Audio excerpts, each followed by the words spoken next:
Hey, Wildcat! Ball at the 5, 3rd down and 2. That was bad. Let's go have some fun, bro. We ain't got to talk about too much. He wants to play the ball! It's holding! Cliff! How is that not called? Somebody gonna call a damn thing. What is the delay for? He's standing right there. He's taking a card out. He's a piece of paper. It's that close? Dear Lord. Hello and welcome. It's the Aussie guys. AJ in the house and special guest Dave Evans-Smith. We're missing someone though. I don't know. He's not here, but... He's not here. He's a Phantom Menace. He's not here. The Phantom Menace. Perfect analogy for G. We love him. We do love him. But anyway, he is not here and Dave has kindly stepped into the breach. Thank you, mate. Big shoes to fill, but easy. Oh, look, honestly, easy shoes to fill. No, I shouldn't say that. No. He's all right for a vegan. We're gonna miss you, G, tonight. But it doesn't matter. We've sort of got now. Dave's actually got now. There's you, G, mate. I got you covered. This is the T-shirt I used back for about 10. We're getting rid of end of season. Yeah, perfect training T-shirt for gym work. And this is you, mate. This is Spirit of G is here supporting the Falcon. That is pretty sweet, actually. Cotton on. Fancy that, hey? I remember... Yeah, I mean, look, you've been following NFL for years and years and years and years, and it used to be a struggle. Like, you'd have to get gear and get it sent over and Absolutely. pay, pay Big dollars. fortune. East Bay, fax order, Yeah. long before email or internet was up running properly. Yep. Faxed orders at certain times so you could get it, so it would be packed and sent the very next day. Yeah, clown shoes. Exactly. Matt said right, Matty. big shoes because they're clown shoes. Well, you said it, Matt, not us. We disavow that comment. Only because, G is often within fist distance of me. Very good. Drinks of the pod, Dave, you're very kind to supply. I tweeted it out before. Yep. The Fox Hat Red Pelt. Indian Red Ale. It's As you can see, 7.8%. So certainly get the heart started if you need it for a breakfast beer. Yeah. Not that we condone that. 7.8%. And Dave, your profession may come in actually handy on air, potentially. I do have my first aid certificate, but I never had to actually apply CPR. No, that's practically. Right. No, that's right. Well, I'm sure it's not that strong. We won't skip a beat. I'm sure, mate. Whereas I'm sure you do it on a daily basis. Probably not. No. Don't wish that upon anybody. No, goodness. I probably shouldn't say that. How often would you have to perform CPR? There's cheers, by the way. Cheers to you too, old son. Cheers. And seasons to all the listeners. Oh yes, absolutely. Season's greetings to everyone out there. How often? I don't mind that. That's nice. Very nice. Very refreshing. I hadn't done it up until recently for nearly 2 years. Thankfully. Wow. Yeah, so I did a big arrest not long ago and actually hands on chest. Wow. Yeah, quite often when we get called for those sorts of situations, sadly they passed away. Ah, okay. So yeah, we do a lot of deceased more than actually, but there are other folks out there that do them on. It's just depending how unlucky or lucky you are. Yes.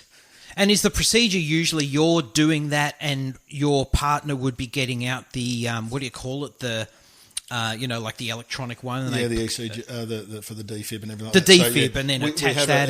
It's actually almost, and we do rehearse it at branch when we're doing our education days. Yep. It's essentially a script so that maximum impression to get the potential best out. And that includes, while some after 2 minutes, we swap every 2 minutes. Luckily being in the Melbourne metro area, all the firefighters are trained. They'll come in and help as well. Yep. So then we can Micah will come along and apply their skills. So yeah, it's a pretty in-depth process, and it is, like I said, it is almost a formulated script, but it then assures the best outcome for the patient.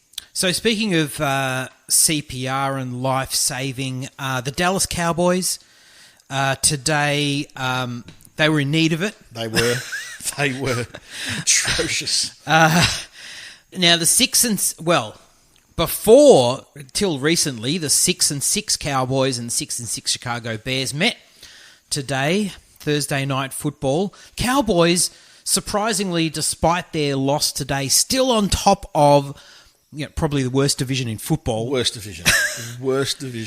I mean, we could have, and this is something that you might mention in your list of things. I don't know.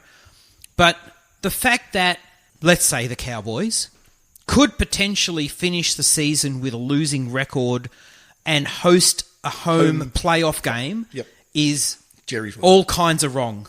Yes. Yes. And then you've got other teams that'll be, 9-7, 10-6 in the AFC. Yeah. That will potentially miss out on a playoff berth because they will be in the 7th spot. Right. Versus the no football, where the NFC, where it's a chaos. And I think they're only on top due to head-to-head. No, they've still got maybe a game and a half on the Eagles, I think. Well, that'll be it then until Sunday. So we'll see. Yeah. The score was 31-24. The score looked a lot more flattering than the actual game was. Absolutely. So quite a bit of garbage time there. Have Dak in a couple of fantasy teams, and his score wasn't looking too flash, and I'm sort of quite thankful for a little bit of garbage time action. Yeah. Andrew says, fire Garrett. Oh, man, fire Garrett. Are you kidding? Wow. That was a hot take straight off. Hot take. Look, man, I'm surprised that he's lasted this long. I mean, is it Jerry Jones is surely just... he gave him the season. He's got to be gone. Yeah, he's given him the season. The minute we pass week 16, week 17, boom. He's gone. He's gone. Yep. And kicker, yes. That's fair. That's a fair call as well. They had 3 in during the week for tryouts, apparently. They were doing a Chicago... Really? I heard Ackerman lamenting it broadcast. He said true. That. He didn't his displeasure either at some of the plays that Dak unleashed. Right. I heard him huffing and puffing and guffawing in the background, as some of our listeners may have also, that I've gone, wow, there's no hiding the bias there. Yeah. But I understood they had 3 kickers, and they still went with the guy that they had, he kicked one the full, he kicked one, I think one went the opposite direction, I think hit the poor peanut seller in row J at the 50-yard line. It was chaos and mayhem. Chaos and mayhem. My goodness. So anyway, we will see. In other news of the week, there might be things you want to add to this, Dave, as well. But the other thing that I wrote down, Ron Rivera sacked. Riverboat Ron sacked by the Panthers during the week. That was met with quite a number of comments from players, Cam especially. He said he'd be open to coaching at the collegiate level. I don't think he needs to worry. I think he's going to get a head coaching gig. No worries, no problems. Yeah. The guy is really well liked, highly credentialed. He's in his 8+ seasons coached the Panthers to a 76, 63, and 1 regular season record, a 3-4 playoff record, and of course a Super Bowl appearance. Obviously, they didn't win, but was it an appearance? Was it really a Super Bowl appearance? They just turned. It was Broncos. It was a pretty poor Super Bowl 50, something like was that. it? Yeah. Broncos. That was the infamous Cam not diving on the ball. Well, he just had his... Oh, yeah. Can't do that. Isn't folks that it necessarily translates to the NFL, but sometimes you're right, it does. Yeah, so look, I really do like Ron Rivera, and was trying to sort of... Dave and I were talking before I hit record, and I was trying to sort of pin down. I know that obviously he was Chargers DC for a good while, was amazing. He did apply for the head coaching job, I think, and that might have been when the Chargers opted for North Turner. What a winning move that was. But I would welcome him back. I would welcome him back in a heartbeat. Not that I'm not a fan of Anthony Lynn, but I'm a bigger fan of Ron Rivera. I think Ron shows a bit of passion. Anthony seems measured on the sidelines, but I don't know whether or not that's measured or just pure frustration. And if he lets it out, the television cameras are going to melt, because there's been a lot obviously happen this year that hasn't gone the way you guys planned from the off season. Just a little bit. Well, yeah. And I mean, I don't mean to highlight you guys out of the box, but it was a really potential. Much like my team, had a lot of potential. Well, I was going to say, those in glass houses. Oh, absolutely, absolutely. No, because I feel your pain. But it was really Phil's last chance Oh, yeah. Making a decent run at the playoffs. Yep. So maybe you get him. Riverboat Ron back to not San Diego now. LA. Yeah. Anything else you wanted to bring up news-wise or... Look, the only one that I could think of was 2 days ago, the Browns, Chris Smith. Now, this was met with a little bit of conjecture and torment because Chris, for those who don't know, his car blew out a tyre on 90 up in Cleveland. He was out of a drunk, hit his car and killed his girlfriend at the scene. Yeah, terrible, terrible thing. Ooh. So this was in the early part of the season. Unfortunately, in his handful of appearances, he had only one assist tackle. For a D lineman, him or his situation, it was productivity. Right. And it's one of those ones that was met with, he's a good man. He's well liked in the change rooms. Yep. The problem is they're still trying to make a push. I know they're 5% or 6% chance, but they're trying to make a push. Yep. 1 tackle in 7 appearances. It's a business at the end. You need stats. I know. It's hard, isn't it? Sometimes the good guys, the nice guys, and let's face it, the majority, obviously we know the big names. You know your Baker Mayfields, your OBJs, your Nick Chubbs, your Jarvis Landrys. But there's a lot of guys that are just part of NFL teams and squads that are pretty anonymous. So they're earning, I won't say they're not earning a lot of money. They're earning decent money, but they're earning maybe close to the minimum. Yes. And there's a lot of guys like that. Absolutely goes so far. And it only goes so far. Yeah. Speaking of which, there was a dude, now I can't recall his name off the top of my head, and maybe someone who's watching can pick it up. And I think he is a Ravens player who was suspended. Did you hear this? Was suspended indefinitely for placing bets on the NFL game. Yes, I did hear this. Yeah. And he had to register. It was at a Las Vegas casino. Yeah, it's all through Las Vegas, yeah. Yeah. And he went and he had to register. Well, look, what you could just do. This was really, he's stupid. Let's face it, he's stupid. He created a betting account. With his name. With his name, and he wrote professional footballer on the thing. So then they just did a quiet call to Mr. Commissioner and said, hey, listen, this dude has done X, Y, Z. So therefore, they came down on him like a ton of bricks. So, which as quite rightly. But it's so stupid because you could just say, if I'm an NFL player, hey, mate, listen, can you place the bet for me and do this? Correct. So long as it's arm's distance, nobody's ever going to know. Because you don't have links on social media accounts and all this. And the next thing would be something like that. And someone, thanks, AJ, for placing that bet. I mean, no, sorry, delete. But everyone's so on with screenshotting everything, mate. You're done and dusted there. Oh, yeah, exactly. Well, there was the Miami running back last week, at least. And Mark Walton? Yeah. Yeah. I mean, it's disgraceful. Yeah, I don't know what the latest is on that. I had heard at some point that he was fleeing police and all this sort of thing. So disastrous. Disastrous. Yeah. So the starting running back in Miami, I think at the moment is Patrick Laird. Is it? I haven't even since we played them 2 weeks ago. I haven't even caught up with that. So who knows? There you go. And it'll be different tomorrow. It will be. Absolutely. Now. Tonight, we're going to be doing, so it is kind of week 14 preview, yes and no. We're sort of talking about a few things. But we did have a suggestion, and it came from Neil, who was on 2 weeks ago. Andrew says, Josh Shaw of the Cards. Sorry. Thanks, Andrew. Thank you. Cards, Ravens, almost the same. It's a bird. Yeah, it's a bird. Yeah. You can't cook them and eat them. So, now, Neil, who was on 2 weeks ago, suggested, so thank you, Neil, 14 things we've learnt. Things we've learnt. So we've just divided it up, although I think together we've probably got like 50 things. Yeah, absolutely.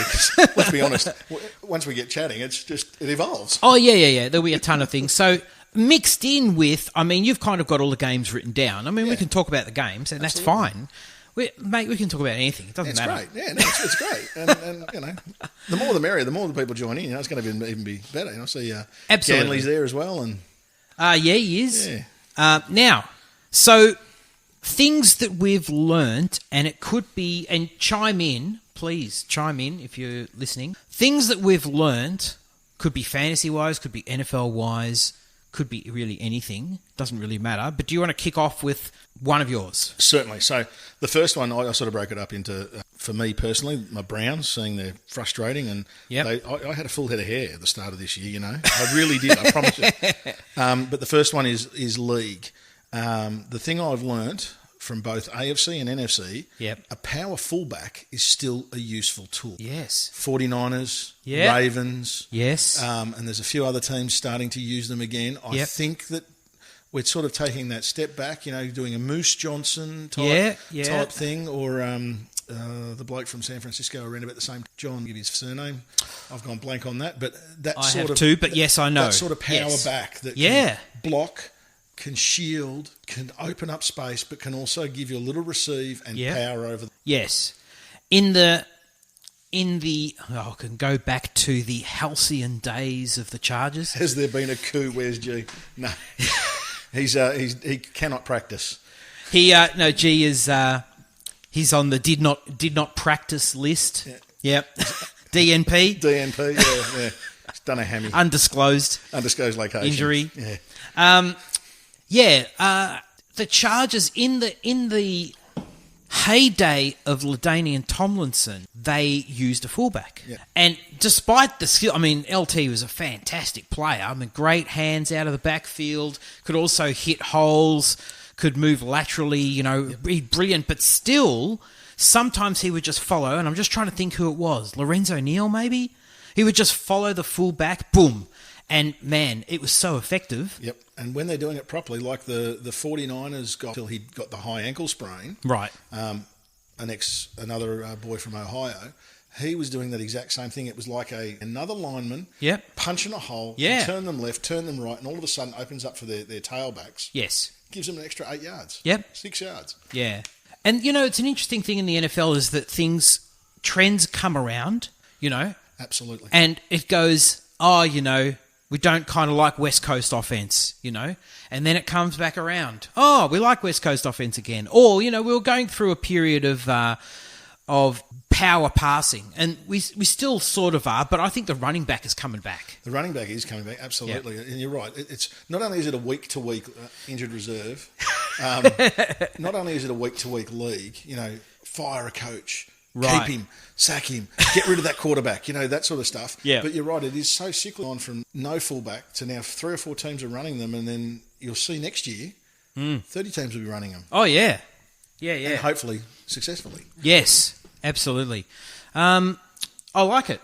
Thanks. I like it. What about you? What was your so I'm going to start with a really super obvious one. I started writing it out, and then I thought, this is just so stupid. It's so obvious. But one of the things that I know is Lamar Jackson's the MVP. Yeah. It's It's not silly because sometimes we can't see the forest for the trees. Maybe. I think we know this now, though. I think we now know it. But there's still people out there spruiking Tyler, even though he's not showing the numbers. Ooh, but really? I don't subscribe to it. But there's CMC. Yeah, CMC. Russell is definitely contender. Bosa. They want to change it up and have Bosa on the D. Not your Bosa, sadly. The younger one. The other Bosa. Yeah, the other Bosa. Younger brother. But it's a quarterback award. It'll never be a non-quarterback. Sadly, yes. That year that JJ Watt was playing every damn position in the team and he never got it. Yes. He should have done it. He should have taken a snap. That's what he should have done. He should have run for 1,000 yards. Only needed one snap. He should have caught 1,000 yards as a tight end. He should have run 1,000 yards. Absolutely. They still wouldn't have given it to him. No, absolutely not. No, I think the flash, but that's where you have to take it to that entire franchise. They rebuilt their offense to suit him. Yeah. They stuck him in last year, 9-10, maybe 11, somewhere around there. Yep. They struggled. Yes, they did. They won, but they won ugly. Yes, winning's winning, but they won ugly. Yep. Now, it pains me to say it, it sticks in my throat, like Fonzie saying sorry, but they win pretty. They play smart, open holes, they run. Last season, everyone. Oh, man. He looks like he's got 3 or 4 left. He looks fantastic. So, let me give you some stats.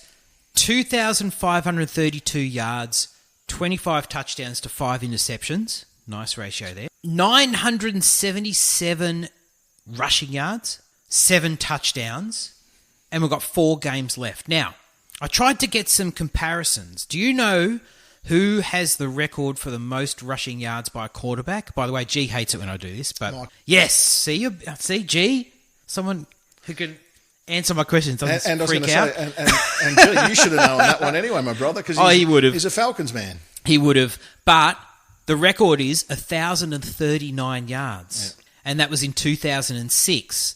And incidentally, Mike Vick's stats in that year, he threw for 2,474, so Lamar's already above him. Yep. 20 touchdowns to 13 interceptions, Lamar's already better. Yep. And he ran 2 touchdowns in, Lamar's already better. How's that? Yep.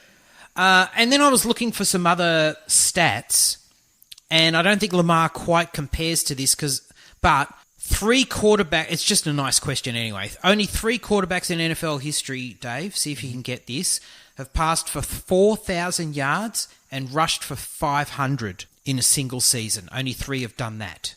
Lamar's not going to make that just because his rushing yards are out of proportion to his passing yards. And his arm's not that good. Oh, his arms... It's getting better, but it's not a 5,000-yard arm. Okay. Oh, no. All right. So 4,000 yards... and 500 on the ground, and only 3 quarterbacks have done it, and it's all modern-era quarterbacks. So from 2000 on? I'll even give you 2010 onwards. Oh, wow. Okay. Yeah. Jesus, Max, there's been... But if you just picked 3 of the most mobile quarterbacks in the modern game, you'd get it. Breeze? Actually, no, sorry. Not Breeze, no. Well, clearly not Brady, because they got excited. Not Brady, no. Because he ran 1,000 yards in total. I won't leave you hanging too long. Nah, apart from Vic, I've gone blank. Okay, 2011, Cam. Oh, of course, Cam Newton, yes. 2015, Russ. And 2018, Deshaun Watson. There you go. How do you like that? But Lamar is a different cat. Yes. I mean, he's going to probably get... Well, not probably. He's going to get over 3,000 yards passing and over 1,000 yards rushing. Yeah, well, he probably would have had that, because I don't know where they're taking the sacks from. So he has been sacked a number of times. True. So I don't know, are they taking that from his total of rush? Because he's more... Oh, that's a good point. Because he's more likely to rush than pass. Even when he goes on a 5-step drop, that's almost like he's doing the Le'Veon Bell thing, waiting for the line to open up and then go. Yeah. So are they taking the yards from his passing score, or are they taking it from his rushing score because he's already on his feet? If they're taking it from his rushing, he would have been over 1,000 yards. Imagine. I would imagine as soon as he's out of the pocket, they're taking it from his rushing. I would think. Rogers, no, sorry, not Rogers. Ganley says Newton. Yes, Newton. Also, another record, but I don't think Lamar is in the ballpark for this. Well, he would have to have some amazing games in these last 4, but most rushing touchdowns by a quarterback. Do you know who has the record and how many? Ballpark? I would have said 5 and 7. No, it's much more. And that's the clue. Cam Newton and 15. Ooh, almost on the money. 2011, Cam Newton, and he got 14. Oh, there you go. Yeah. So Lamar is on 7, so he's probably not really a shot for that record, but he's going to smash the rushing yard record. Absolutely, yeah. Yep. Okay, do you want to tee up another thing that you want to... That's another thing you've learnt? Well, okay, so I'll jump across to my other list of my Cleveland Browns. Okay, go for it. Number one thing I've learnt, you can't force synergy. Now, this speaks across the league. Ooh, that's nice. This speaks across the league. Yeah, it doesn't I like matter. that. So you can't force synergy. I actually, a little bit of flicking back to some similarities. I've been seeing some people talking about it. When in 1990, Cleveland took Andre Reed. Andre Rison. Rison, yes. Their numbers for him and OBJ are not dissimilar when they came. Really? Yes. Their numbers aren't that. I think he got 5 TDs. He'd come from a season where he was 11 or 12 TDs. Yep. He got 5 in Cleveland. OBJ's only got 2 so far. Right. So forcing that synergy, it doesn't matter what you can do, what you think you can with the names, which are great. Yep. And that goes for all of them. I mean, we might have seen the same with Lamar, but they're both runners. Right. But I was listening to someone talk about it the other day, saying that Baker is not necessarily a structured quit. The routes in his mind of where they need to be at, whereas OBJ's like Picasso or Salvatore Dali will just maybe do a little bit of a shimmy. Right. So the ones that you've Right. seen hit his shoulder or go behind him by 3 inches or out of his reach might be because he's done a little toe drag or a little shimmy or something that's throwing that out. So, like I'm saying, it doesn't matter for synergy on a team. Right. It has to grow organically. Yes. And I think that's across the league. It's necessarily a Cleveland issue, but it's highlighted this year. That's a very good point. You think of guys like, say, Aaron Rodgers and Devontae Adams, who have just got that synergy, but at the same time, you've got all these other wide receivers they keep trying to trot out there in Green Bay without success. Correct. But you could go through a whole, stack of teams with similar. I mean, Rivers and Gates was also a similar thing, where they had that synergy. They both suited the system that was being run, etc. And yeah. But yeah, I love that point. That's really good. Thanks, yeah. And I mean, the king of synergy, and I hate to mention him. We mention him every week, but Bill Belichick is like the king of Absolutely synergy. is. But and we'll get to that obviously later when we get to the Pats game, but that has come asunder. That synergy isn't necessarily there. It's only between him, the old man. I can say that because we're about the same age. I've got a couple of years on him. That's right. And Edelman. Yeah. Whereas once upon a time he had that synergy with 3 or 4 of them, and Baker's really only got it with Jarvis. Last year he had it with Perriman, Jarvis, and Hollywood Higgins. Yes. So, that takes one season, everything changed. So, I like that. Thanks, mate. Yeah, I like that. Okay, so I wrote down, and this is sort of reflecting, because I was reflecting on Lamar, and I was thinking about the Chargers as well. Don't want to pick a fight with Myles Garrett. That's a fair point. That's a fair point. Yeah, I'll give you that. I was reflecting on Lamar Jackson and the massive turnaround, turnaround. The Ravens have always been competitive, but this has shot them up to amongst the top in terms of Super Bowl favourite, right? Quarterbacks matter. In this league, quarterbacks matter, and you know that more than anyone, right, as a Browns fan, right? Because the Browns have tried... We've had 99. tried and tried and tried. It's just been crazy bad luck. But, quarterbacks matter. You hit upon a guy, it doesn't... You can draft the best running back in the league, the best wide receiver, the best tight end, defensive end. None of these guys have as much of an impact as quarterback. Absolutely not. Now, I went looking for some stats. Ganley, you'll like this. Stats man. I found a Harvard Business Review article from April this year, and they looked back at 38 years of data, right? Looking at the win-loss records of teams, etc. And they determined that there was a group of 4, the quarterback, the coach, the GM, and the owner, that basically accounted for 68% of the success of a team, right? And then they broke that down, and quarterback was the most significant, 37%, with coaches being 29, GMs 22, and owners 11. So, the owner, not much actual effect. Just don't say that to Al Davis or Jerry. No, that's right.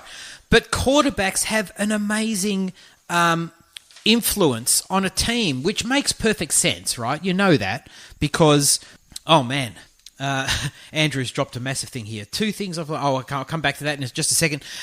So quarterback, you hit upon a quarterback, you are set as a team, right? Hopefully the Browns have got their quarterback of the future. The Chargers, you see the effect on the Chargers. We went from 12-4 last year. This year we look terrible. Phillip Rivers looks done. And now we're going to have to just muck in. And I think, you've got to just go and try and get the best guy you can. And maybe even you do what the Vikings did that year when they picked RG3 and Cuz. Maybe even, flip a couple of coins. Yeah. But quarterback is the most important position to an NFL football team. I think it's probably the most important position in world sport if you look at it. Yeah. If you look at all sports globally. Potentially. There's you can flick power forwards in basketball, change, forwards in football, it's the round ball code or whatever. The quarterback can make a multi-million dollar franchise. And Yes. Ooh, yeah. So, look, it might be completely obvious, right? But quarterbacks are super important. I'm with you. And look at, look at Tennessee. They give Mariota the arse. Tannehill. Not before time, just quietly. Not before time. And now they're in playoff contention. Andrew says, 2 things he's learnt. Overtime coaches go back to what they know best. Jason Garrett, conservative play. Yeah, it's a fair call. Andrew's first live listen. Welcome, Andrew. It's great to have you on. Great to have you on board. Despite leading the Pigskin Pick'em. Oh, you're leading the Pigskin Pick'em. Man, I fell behind a long time ago. And you were talking about your one, Dave, where you're going for some long shots this week to try and kind of catch up. Tipping competition, yeah. Yes. Ganley, is there another world sport where one position is as important as a quarterback? I would say no. Completely, Chris. No. Absolutely, mate. I mean, they call it a team game, but I mean, honestly... I used to be a big fan of the NBA, and I kind of got turned off it because, in essence, you got 5 guys on the court, and you'd have teams, that was Chicago Bulls era, and you'd just have they had just like a dominant, well, I won't say dominant 5, dominant 4 or 5-ish. 4 and Luke Longley. Yeah, 4 and Luke Longley. I was a big Seattle Sonics guy, and so Sean Kemp and Gary Payton were kind of like it. That's 2. They had 2. But Kemp was the quarterback. Yeah. But in basketball, you lose that guy, and that has such a massive effect on your team. And so that was, and I was following NFL, but I became more interested in NFL because I thought, well, here you've got really 2 different sides of the ball, but really you've got special teams, but you've got a massive team, you've got 53 guys. But still, at the end of the day, yes, you still do have a quarterback. And often when we're talking about particular matchups, we're talking about, oh man, it's Brady versus Jackson, It's like Mahomes versus Derek Carr. Or that's not much of a matchup, but Unmitigated disaster. So yes. Absolutely. Yep, absolutely right. Well, my next one follows exactly onto that. Oh, nice. Sophomore slumps do exist. Ooh. Yeah, so they do. QBs. There are the odd ones out of the box. Go back through history. There's a sophomore slump. Well, I'm talking about Baker, but Sam Darnell's the same. Josh Rosen had the opportunity to grab the ball. And I know, look, but he was in a really tough position this year. I feel he's a guy I call. He hasn't had a good crack, really. No. And the players that are there and probably walking out of a pub and strip club in Miami, let's be honest. So he left Arizona with his head held high. The video he released, he sounded very articulate and contrite man who was really looking forward to trying something. And then obviously they sold the sink, the taps, the new carpet, the television, the cars and everything. Yes. So I feel bad for him. Maybe he gets another shot in the team. Yeah, maybe. Man, that guy is so unlucky. Yeah, so sophomore slumps, Rosen got mono, which... Darnold got mono. Sorry, Darnold. Yeah. Darnold got mono. He's looking good now, though. Shake your head at, but he's starting to come good. Yep. The only one that sort of really hasn't, and I'll be interested to see further down the track, is Jackson, because this is really Mar's first season. Yes. True first season. Yep. And baptism of fire. Yeah. So let's see, now he's found his feet, will he, I know it's not a true sophomore, but is it the next one? He's looking pretty good, though. Again, looking good. Could take the cake. Tom? Yes. Yeah. No, I like it. Very good. Next one I've got, this is a bit of a fantasy tilt, Dave. So go for it. Yeah. This will be, but you may be able to relate. I've said trust your instincts. Ganley, I know you'll be all in on this one. So we do, in our off-season, we do lots of scouting stuff, watching film, talking about players, etc. And often we have a take on a guy. The guy can be slow out of the blocks, he could be injured, he could be stashed down a depth chart. It might not be a great situation in a particular team that he's at. And sometimes you lose a little bit of faith. And the thing that I'm starting to get stronger in my belief is that if you believe something about a guy, you should stay with it. Don't lose faith. Stay with it until you really see proof otherwise. Yep. And I know this is maybe not the best example, but many years ago, and I'd have to figure out. Well, maybe someone can tell me when Devontae Parker was drafted. So the draft where Devontae Parker came out, I'll tell you a little story. So it was the same year Todd Gurley came out, and we had in our main dynasty league, I think I had maybe the third or fourth pick, and Todd Gurley fell.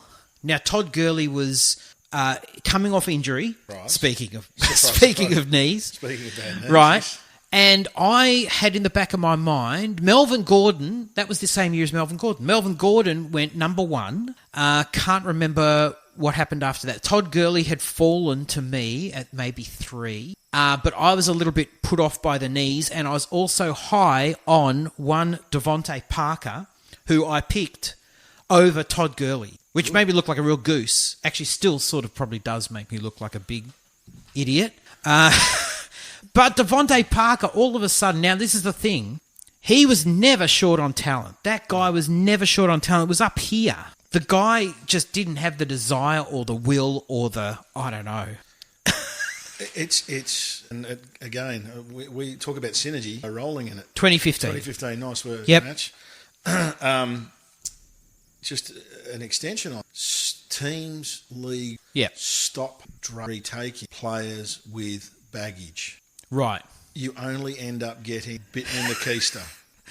You do. We obviously lost Callaway. He's now waiting on a 10-week suspension for the next team that picks him up, if anyone picks him up. Talented guy. Guy.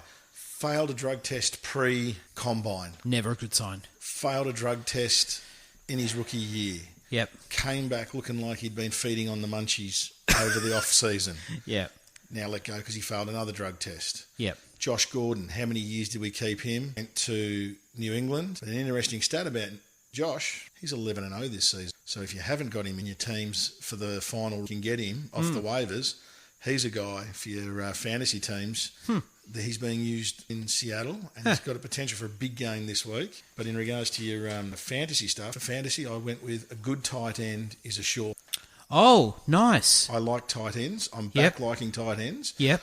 You know I'm not a huge fantasy guy, but I love listening to what you, a few other guys I listen to on pods talk about fantasy, and I've just gone, I reckon good tight end help you just with those handful of points to just on your way or bring you over the line. Oh, speaking of which, so you might be the man with the finger on the pulse, but David Njoku, how close is he? I would have played him last week, but there's something going on. Freddie doesn't like playing players who are coming out of injury for whatever reason. I don't know what's going on You there. guys need him. We need him, absolutely, because Harris can't catch a cold. No. So I would love to see him out there. If he's out there this week. Because there's a guy who has the potential to be one of the top tight ends in the league. Him and Kittle could be 1 and 2 without even him, Kittle and Kelsey, top 3, without even batting eyelids. And that would help Baker no end. Absolutely. I mean, Landry helps Baker, yes, and I'm a big Jarvis Landry. But he needs that other... I mean, having Njoku and Landry, that would do the world of good. No, I don't believe he is. But I have a rumour for you, Ganley, about who New England is going to sign. We'll get to that in a minute. Oh, really? Ooh. Hey, other people I just had on my list here about trust your instincts.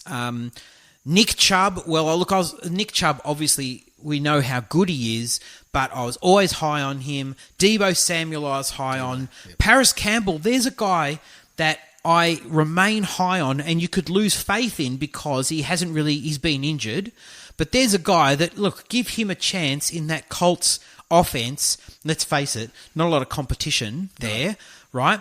And another guy that I'm really high on and no one is talking about, and this is a guy who could genuinely get a shot next year, is Will Grier. And the Panthers drafted him, I think, in the 3rd, and he's just sitting there, and obviously new coach in Carolina next year.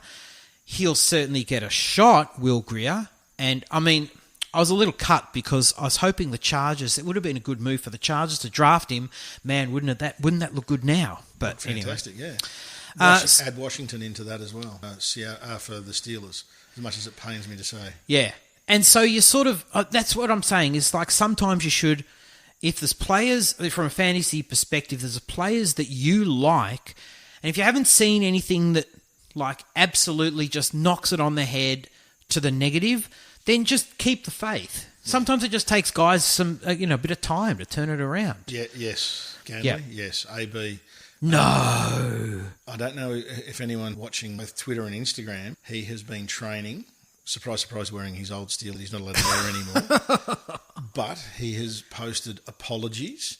He's been posting photos of him and Tom Brady for living together. What? He has apologised to Mr. Kraft privately and publicly. They need blazing speed tight end. He is absolutely moving well. He is ripped, yeah, I know. From the videos I've watched of him now, obviously it's not game condition like that. No. But do not be surprised. Ends up. Oh man, I know. But again, it goes back to my thing. Don't trade for people. oh, And he's got a ton of it. he does. Okay, hit me with another one. Offensive line. Oh yeah, O-lines. Important. Massively.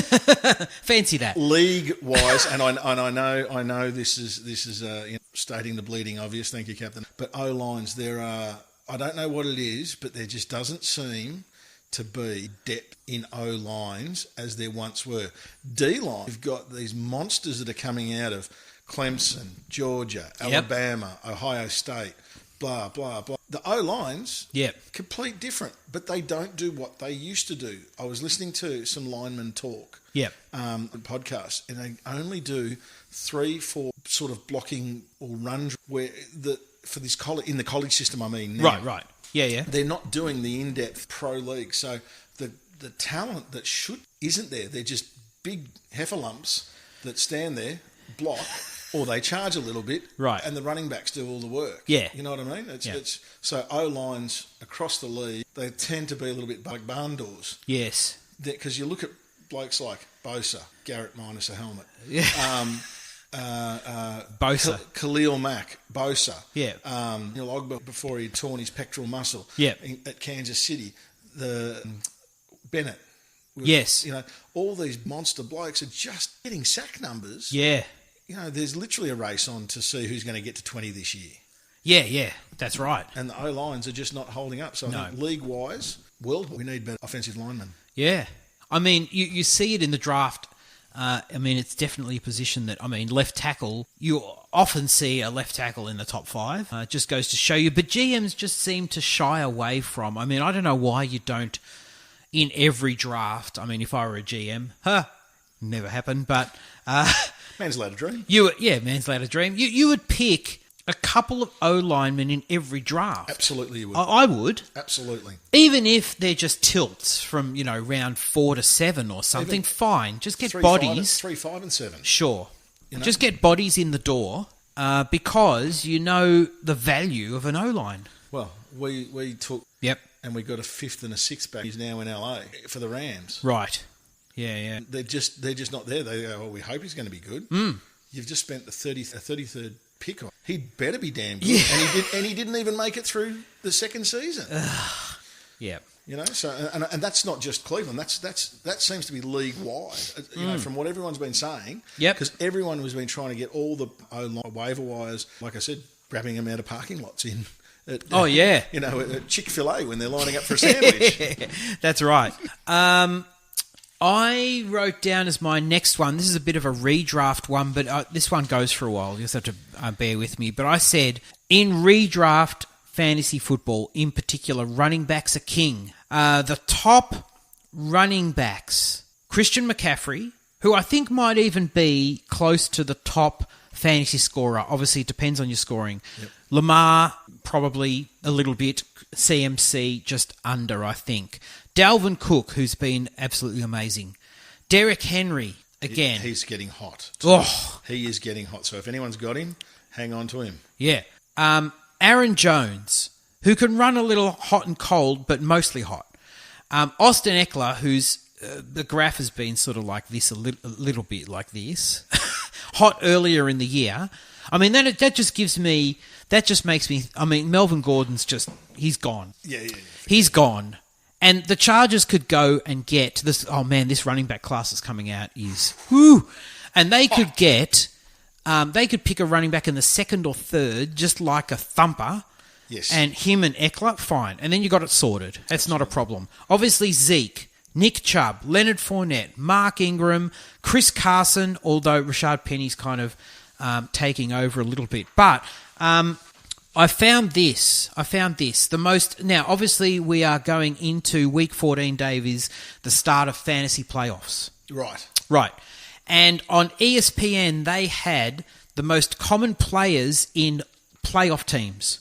Right, on the ESPN fantasy app. The most common player on playoff teams, Christian McCaffrey. 78%. He's on 78% of teams. Number 2, Dalvin Cook. All right. How many the percent on? 69%. 69%, yeah. Lamar Jackson, number 3, 68%. The Patriots D. So, I mean, ESPN fantasy app is probably pretty standard kind of quarterback, 2 running backs, 2 wide receivers, tight end, defense, kicker, I think. Yep. So the Patriots D was on 64% of squads. Austin Eckler. Well, they were hot to start with. Oh, yeah. Austin Eckler on 63%. Darren Waller, who has been hard knocks. On fire, 63% of squads. Michael Thomas. So there's the first wide receiver at 1, 2, 3, 4, 5, 6, 7. Michael Thomas for 61%, Chris Godwin 59%, Travis Kelce 59%, and Mark Andrews 58%. It's a couple of tight ends at the end. But CMC, Dalvin Cook, and Lamar Jackson, basically the 3 most popular players on fantasy playoff teams. All running backs. Lamar, oh yeah. Yeah, very good. all running backs. But get this, right? So, I know this is kind of a long one. This is the age of the running back. We're coming back round, right? We've been through the age of the wide receiver. Running backs are coming back into style. This next running back crop is lit. Oh. But get this, the 2017 running back class. Yes. Right? 26 running backs were drafted. Let me read. I'm not going to read all the 26. I'm just going to read you some names. This is just in 2017, right? First running back off the board, Christian McCaffrey. He's fairly handy, I've heard. Oh, he's not bad. Heard a rumour. He's got some potential. Yeah. Second running back. So he was pick 8, right? Pick 41. So we're now in the second round. The second running back picked was Dalvin Cook. I've heard he's all right too. Yeah. He's good too. Yeah. At pick 48, still in the second round, Joe Mixon. He's starting to get hot. The third round, pick 67, Alvin Kamara. I've heard him. How do you like those 4 in a row? I'm going to keep going though. Go for it. Pick 86, we're still in the third, Kareem Hunt. I've heard that bloke. Yeah. Fairly handy. Good on a catch too. Now, the Texans had the next pick at pick 89 for running back. They picked Donta Foreman, so that was a bit of a bump bowl. But then the Steelers at pick 105, James Conner. Jury's still out, I think. I like Conner. But anyway, 4th round, pick 114, the Redskins picked Samaje Perine. To think that I talked before about liking, staying by your instincts, and I was very hot on Perine. And you look at all those names, right, on that list, and my pick was Samaje Perine. Like, I picked Perine in drafts over Alvin Kamara. Easy, Next pick by the Bears, round 4, Tariq Cohen. Really good today. Let me keep going. Round 4, towards the back. I'm just skipping a couple of running backs. Pick 143, Marlon Mack. Let me go to round 5 now. At pick 182, the Packers picked Aaron Jones. Let me go further down now to round 7, and the Seahawks picked Chris Carson. There you go.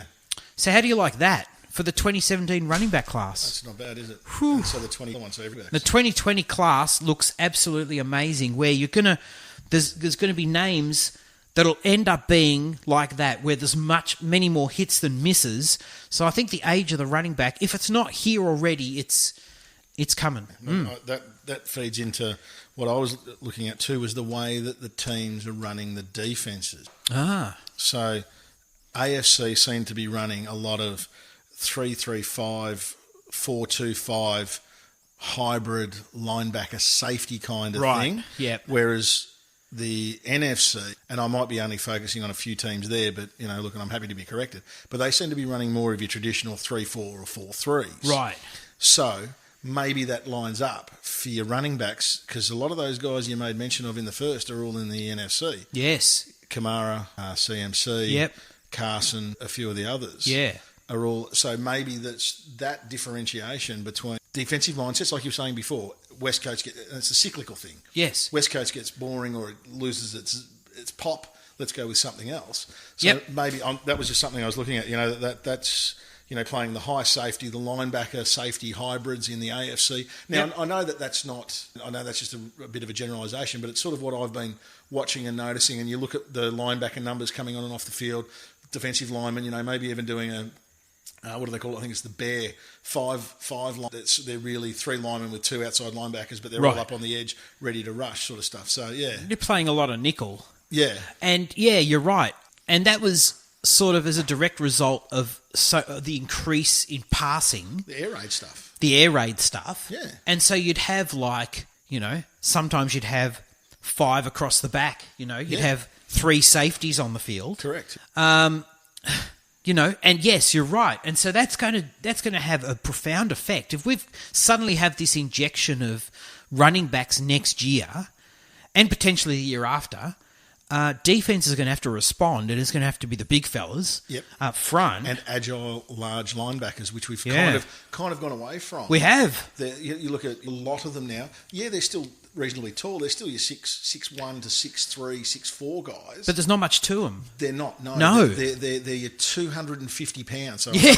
125. Now, granted, I don't want to be meeting that coming at me at a 5'1" on a 40. You know what I mean? At a 5.1 on a 40. No. But you're right. They're not like your Mike Singletary's back when we were growing up. Your Clay Matthews. No. Even your Clay Matthews 3. I was going to say, your Junior Sayouts. Junior Sayout. Yeah. They were mobile houses. Yep. But now the athletic style, they need to reach. Yep. So, that was just something that's interesting that, like I said, we're synergy, mate. This is all happening. I bet Junior Sayout. I went to, I went to the Chargers and the Broncos this was the Australia Bowl. They did the pre-season exhibition in Sydney. And that was at the City Football Stadium, yes? Yes. And I went to the hotel the Chargers were staying at, and I just sort of hung out there like a groupie. Yeah. And sort of had a chat with Darren Bennett. He was there, and yes, Mr. Bennett. Yes. And Junior, I spotted him, and it was unmistakable. Like you could not miss the guy. No. And obviously, you can't miss an NFL footballer because they're just like big bloody brick shithouse absolutely kind of guy. And muscly too. It's the muscle side. But I mean, obviously, he just sort of had a t-shirt on and jeans, but an imposing, impressive guy. And I shook his hand. Massive hands. And I said something inspirational, like, hey, Junior, or something. Yeah. And I shook this guy's hand, and man, the grip and just he was an impressive... Softly spoken though, wasn't he? Oh, yeah, softly spoken. Lovely guy, He entertained me, bloody idiot, just running up to him and shaking his hand. But he was a lovely guy. I got his autograph and a photo and stuff. Well, the thing that I've being on Twitter is our American love of right to our understanding of it, and 3, some of us like you and obviously a lot of followers are historians of it as well. We love to know. Oh yeah. Not only the colleges, where they've come from and why they were trained, those sorts of things. It's just, that blows them away. So, I mean, I'm sure while you say he was entertaining you, I'm sure he was actually quite quietly chuffed that he goes, Gozzy likes us. Yeah. And, that's, it's hard because I know that they can get a little bit tired of that, especially in the States, they would get accosted frequently. Yeah. So, yes, as you said, bless his soul. I wrote down as the next thing that I've learnt is you can play in... You won't have experienced this, Dave, but you may start to get into this. But I said you can play in too many fantasy leagues. I have heard this.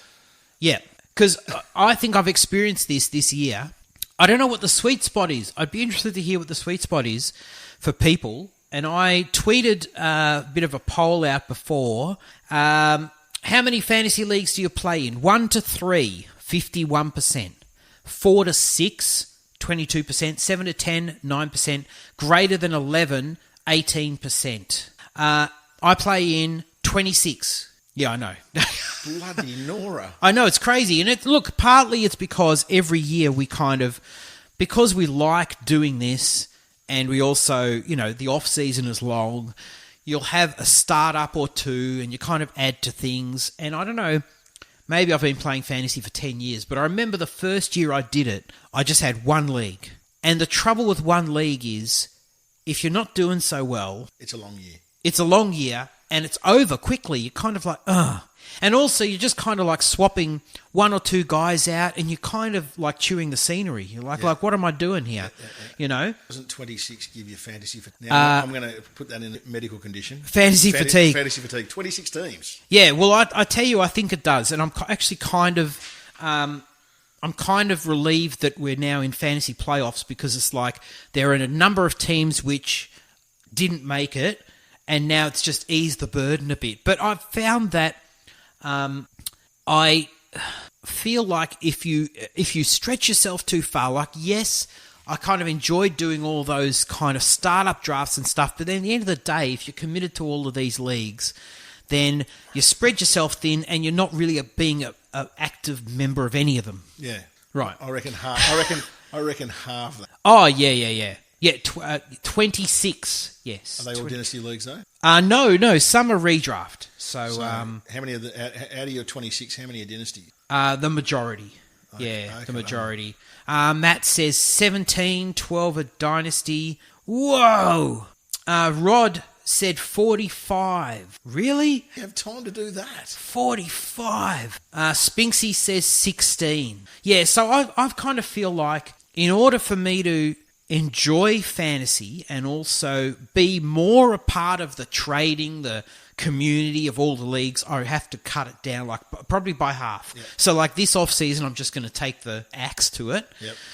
I think you just kind of need to do that. Yeah, it's too many. Because I listen to some of the boys that do 3 or 4 leagues, and, right, and they talk about the stress that they're under doing 3 or 4 and trying to manage those squads, let alone 26 of them. Yeah, it's too many. So I think that you've got to just take stock. This is something that, I've been playing, as I said, I've been playing fantasy for probably 10 years. It's probably taken me, I probably knew this for a little bit, but it took maybe 10 years to kind of like come to the table and admit it. And you admitted it live on YouTube that you have an official problem. I have a problem. Yeah. But I think that is too many. And at the end of the day, if you have a number of fantasy leagues that you can reasonably manage, then you can be involved in chats on the league site. You can actually be actively trading, doing all of that sort of stuff. Whereas if you've got that many, it's a concerted effort. Like sometimes I will sit down and I'll just look at one team and I'll think, I'm going to play around with this one team. And I'm not looking at the 25 others, Yeah. So, yeah. You get one favourite child and you've got 25 orphans. You spread yourself kind of thin. Way too thin, yeah. And certainly, very early in the season, there were some teams that I said, I'm not a chance in this one. I'm not really going to bother. Which is also not really that fair to... the other competitors. The other people that... so... Okay. All right, another one for league-wide. Okay. Some old blokes should just know when to hang it up. Who are you referring to? Not Philip Rivers. Oh no, not old sidearm pie thrower. Of course not. No. There's Mr. Brady. Mr. Brady. Yeah. Mr. Manning. Oh, Mr. Manning. Oh, that was something we could have mentioned in the news. Oh yes, he's back. Yeah. Late breaking. There we go. We'll call it late breaking news. The farewell tour. Yeah. Yep. He who looks like Eli Manning is in a walking boot with a high ankle sprain, and he who is the genuine Eli Manning is making a comeback. Now the question being, it's like John Farnham. He is. He's making more comebacks than John Farnham. Monday Night Football, Eagles Giants, absolute tip fire of a game. Eli Manning is back under centre. Yep. As I said to you before the podcast. What's the stat line? Well, that's exactly right. For Eli Manning, it's going to be now others can chime in here, please. It's either going to be he's going to pass for like 330 yards and 4 TDs and rush one, or he's going to throw for $125 and throw 4 picks, and 2 of them are going to be pick sixes. I think the latter is more on the cards. Yeah. So that's another one. So, yeah, Eagles. But that goes back to our comment earlier regarding Eagles, Giants, Cowboys. It's just... And Redskins. It's just... Yeah. It's just a dumpster fire of a division. Yes, it certainly is. Chris has chimed in. Now, our original redraft league is the very first league that we started up. Yep. And I'm not leaving that, Chris, so don't worry. And Chris is in that league, and he owns my ass. I don't know what it is every time I play him. And to be fair, Ganley, I'm sure you won't disagree, but like a lot of times I have come up against him, my team has looked much, much better on paper. Oh, that sounds familiar. He always has my number. My team looks good on paper, yeah. And they get whipped. But points are points, right? It doesn't matter. Doesn't matter how you get them. No. Get them. Yeah. Absolutely. Oh, dear. Oh, dearie me. Speaking of which, that's a really good segue because the next thing I said that I've learnt, a fantasy league, has to be fun. Yes, right. And this is a bit like the KonMari method. Are you familiar with the KonMari method, Dave? No, You're a new age guy, you'd be familiar with. I'm afraid my chakras aren't aligned that way. The KonMari method, this is a Japanese lady who is all about tidying and organising. Oh, this is the unpacking lady. Yes. Yeah. Right. Yes, I have heard of her. Yeah. Now, about 6 months ago, I did the KonMari method to my wardrobe. So she has this thing where you hold like this, you know, your woolly jumper, and you ask yourself, does it give you joy? Right. And if it doesn't give you joy, well, you know, so give it to the salvos, and it can give someone else some joy. So I'm giving away the Browns then. Yeah. What's it? Atlanta Falcons t-shirt. Yeah. Because I guess the point I'm trying to make is, if you're in a league and it doesn't give you joy, then just ditch it. Yep. Which is something I'm going to be applying to my 26, and I should be able to get rid of a good number of those. Because there's some that I'm in that I'm just like, why am I even playing in this league? I don't like the setup of it, or I don't like the people in it, or whatever. There's combinations of those. And like, yeah, I agree with that. 26 is doing your head in. Yeah. There's some for one, and you're not investing the right amount of time in it. And no, the ones that you aren't winning in, I mean, it is always all about winning, but sometimes you can't win, and clearly Ganley's got your measure, so you know. No, but I'm sticking with that one. I'm sticking with that one, so don't worry. You've got to enjoy the league that you're in. You've got to enjoy the setup, the scoring, but whatever it is. The people make it. Yeah, and the people make it too. I think otherwise, just interaction. Yeah. So one I had was, and this is both leagues and Browns for me. To unlock stars, you need trust. From that trust comes back to my original point of the synergy. Now, clearly and you can look through all the stats from all the games that players you'd think possibly be targeted, especially you guys in fantasy, with your fantasy go, you go, well, hang on, these receivers are being targeted or should be targeted X number of times because they've got the stats on the board, but for whatever reason, maybe Aaron Rodgers has lost faith in, Phillip Rivers has lost faith. It doesn't matter which team you're talking about. Somewhere along the line, from week to week, month to month, yes, receivers go cold, they might drop one, and all of a sudden the QB's now no longer happy with them. But something else happens there, you know what I mean? Like, it can't just be one incident, probably something else. So that trust is whole team environment. But like you were saying before, QBs are the linchpin. QB to receiver, QB to tight end. That trust needs to be there if you want to include stars to rookies. Yep. And Aaron Rodgers is a good example because if he doesn't trust his receivers, he just doesn't throw them the ball. Correct. Absolutely. You're on the outs. Yeah, you're on the outer. And you'll be on the trade table. You'll be on waiver wire in 10 days, 14 days. Yeah. Precisely. So, that was something that I've watched from my own team, but also you watch from other teams, transitional two from QB to QB, like Mariota to Tannehill, Teddy or Drew to Teddy to Drew. Oh, there's one that worked. It did, but there's been receivers that have gone hot and cold throughout that period for whatever reason, because they're two different quarterbacks, they've got different launch points, they've got different rotations on the ball, and they're looking for, or they perhaps favour a pattern or run or runner differently. Yes. So yeah, nice. That's it's a bit more holistic. Yeah. Now you mentioned one which was a really nice segue to my next one, because I said something that I've learnt. I just wonder if the Titans have learned it, but I reckon Ryan Tannehill is the Titans' quarterback of the future. Second. I second that.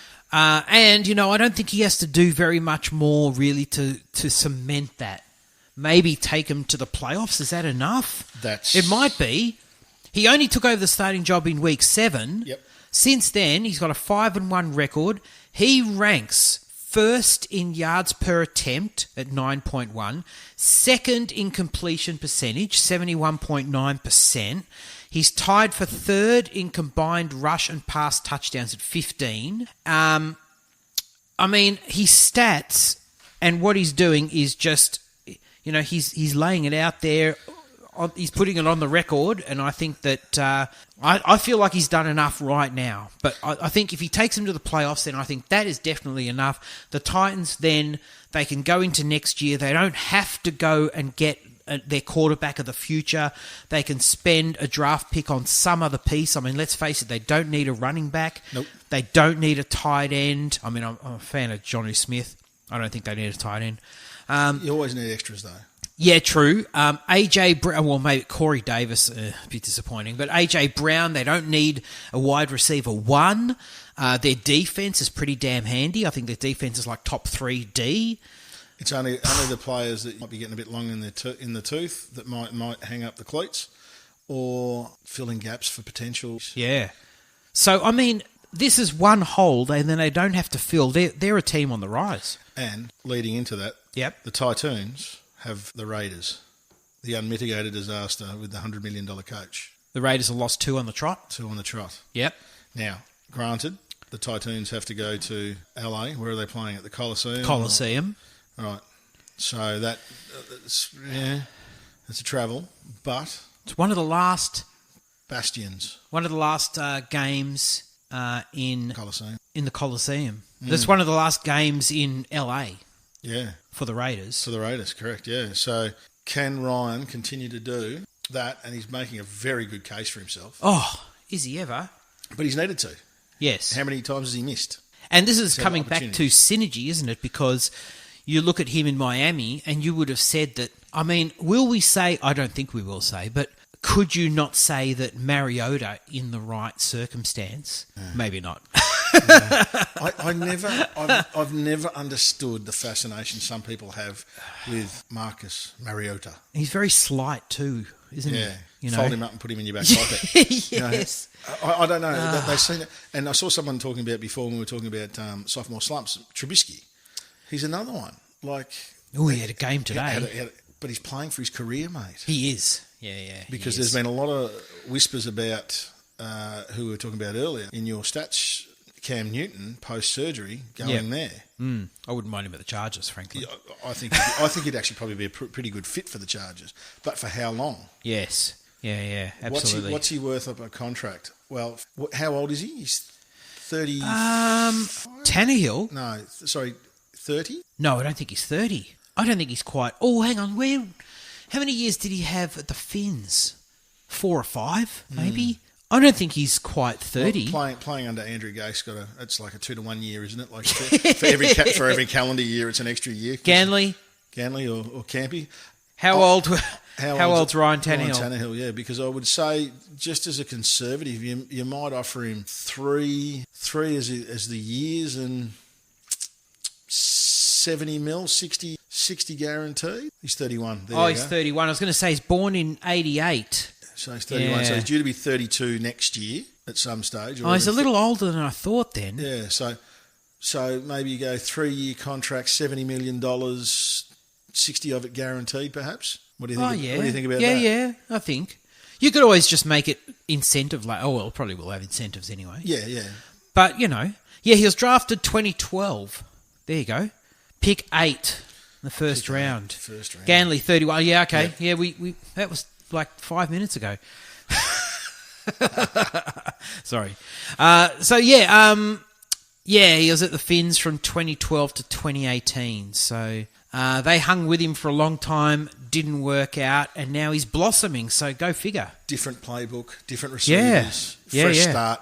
And like I said, playing for his career, and he's doing it. And that's exactly what Trubisky did today. I Yeah. mean, he rushed for the first time, but he rushed properly for the first time in a long time and looked good doing it, Trubisky did. Yes.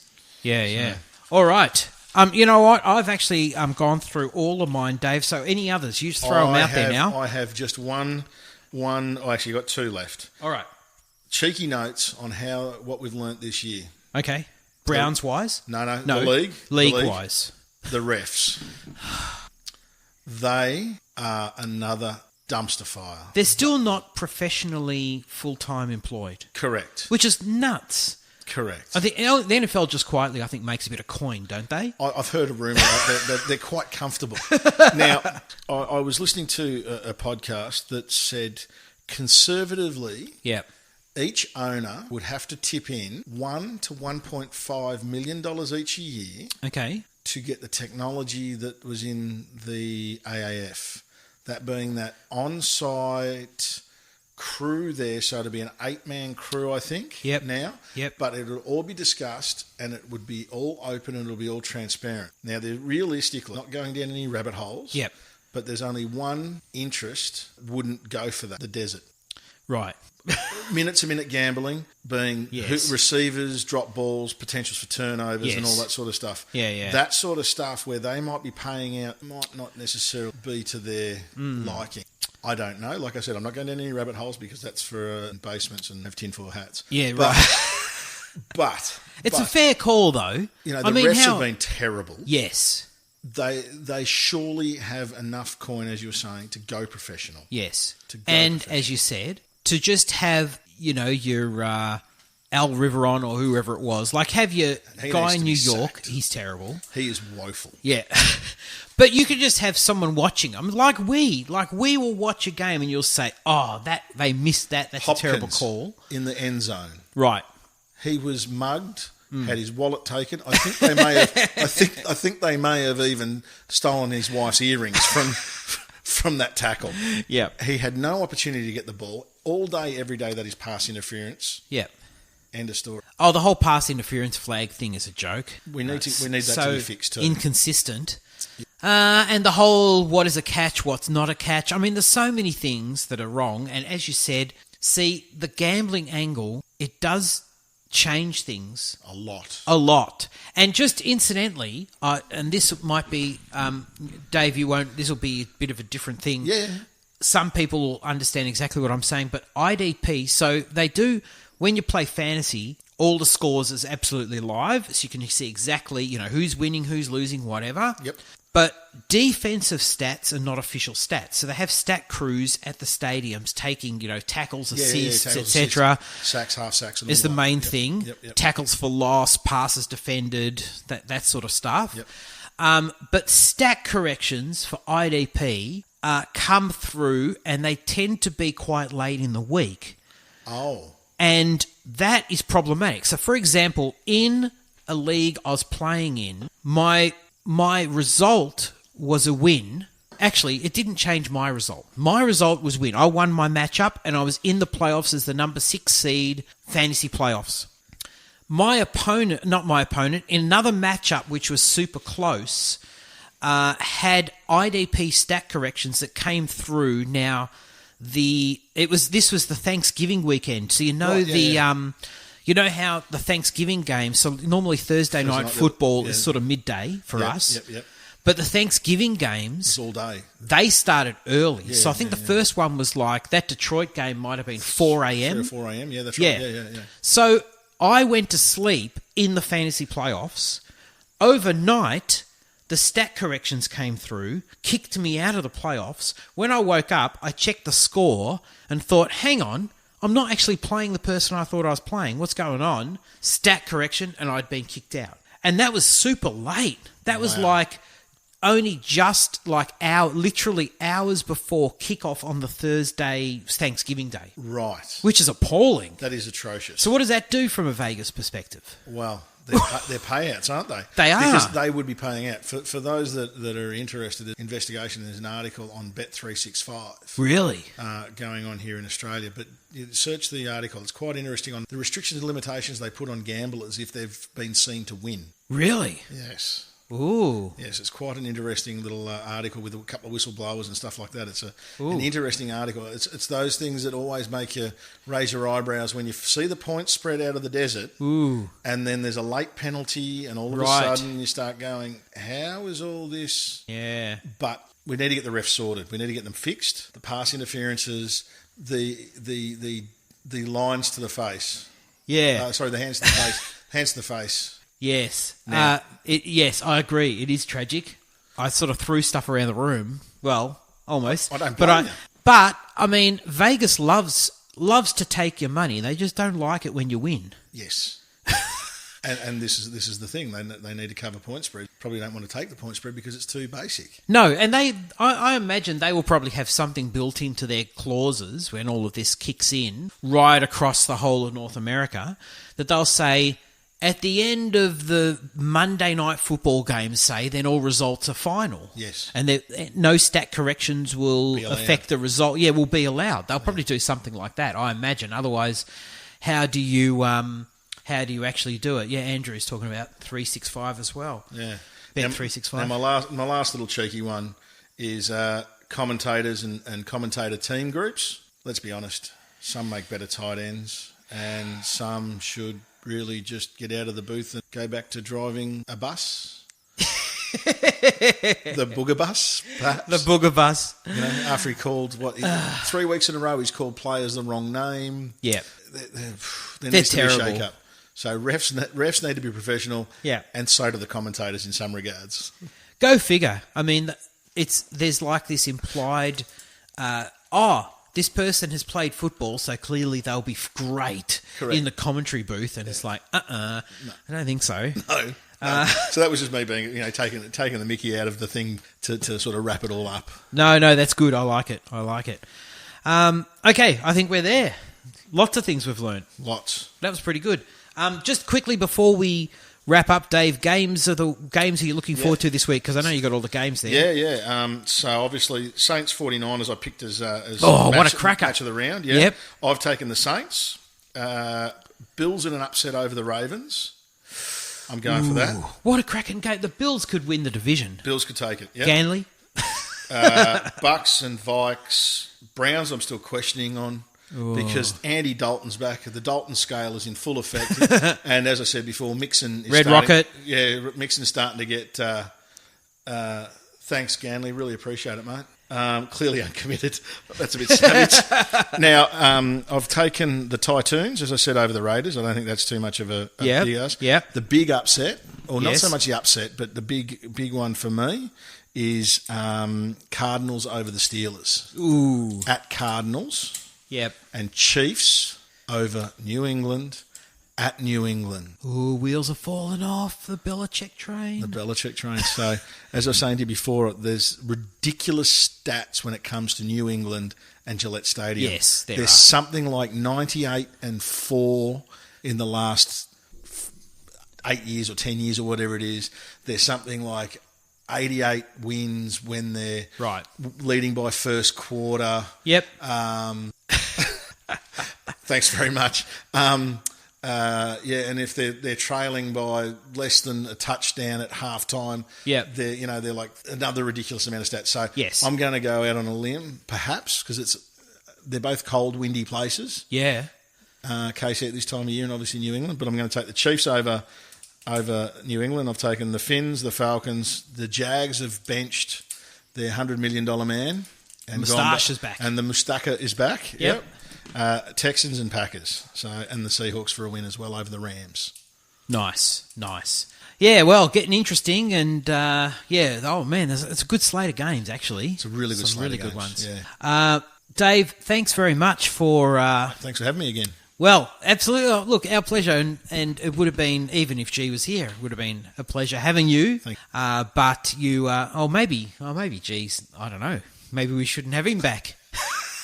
I couldn't do that to him. You guys have been doing this too long, and you're far more professional than I am. But it's been an absolute pleasure. And we almost got a couple of the other guys to join us as well. That would have been a good one, yeah. That would have been a good one. Maybe we can do that. Yeah, Christmas special or something. Christmas special. That's right, Christmas special. But thank you very much, Dave. And I always have trouble wrapping this up, and we've gone, well, an hour and a half. It's decent. Yeah. Thanks, everybody who's joined us. As always, appreciate you tuning in, listening, giving us your support. On behalf of Dave and myself, thank you for listening, and we will catch you next time. See you Ciao. guys. See ya.